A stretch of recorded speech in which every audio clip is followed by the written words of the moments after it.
Bonjour à tous, ravi de vous retrouver sur Cinformi News.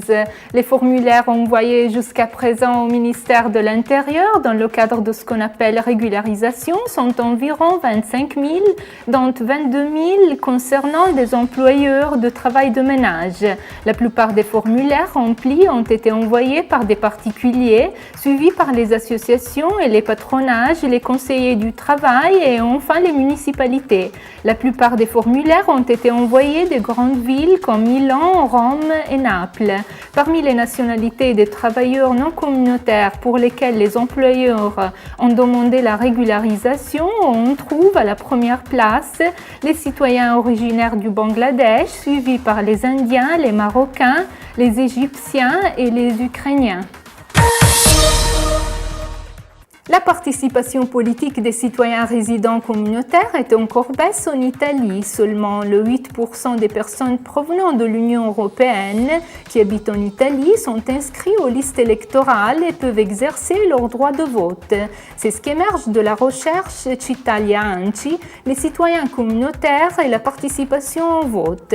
L'étude met en évidence l'intérêt particulier des immigrés envers les élections administratives, plus que pour le Parlement européen. Il s'agit, nous rappelons, des seules deux consultations électorales qu'admet le droit de vote actif et passif pour les citoyens communautaires qui décident l'inscription aux listes électorales des municipalités où ils résident. La 4e édition de Sulle Rotte del Mondo, sur les routes du monde, a été inaugurée à Trento et se poursuivra jusqu'au 30 septembre. L'événement, dont les protagonistes sont les missionnaires trentins, est organisé par la province autonome de Trento et l'archidiocèse. Cette année, après l'Afrique, l'Asie et l'Amérique, la pointe du compas se dirige vers l'Europe, où sont actifs environ 40 missionnaires originaires de la province de Trento. Sur les routes du monde propose des conférences, des débats publics, mais aussi des expositions de photos et de la musique. Dans plusieurs endroits de la ville auront lieu des rencontres avec l'auteur. Tous les détails sur le site www.missionetrentino.it. Dialoguer avec le personnel du Cinformi face à face sans bouger de la maison, c'est possible grâce au guichet Skype du Centre informatif pour la migration, de l'assessorat à la solidarité internationale et à la coexistence de la province autonome de Trento.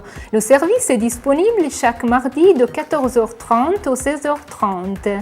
La présence sur Skype intègre l'activité traditionnelle du guichet et s'adjoint aux autres outils Web 2.0 déjà actifs comme YouTube, Facebook et Twitter. L'utilisateur peut naturellement décider si dialoguer avec le personnel du Cinformi en utilisant ou pas sa propre webcam. C'est la fin de cette édition de Cinformi News.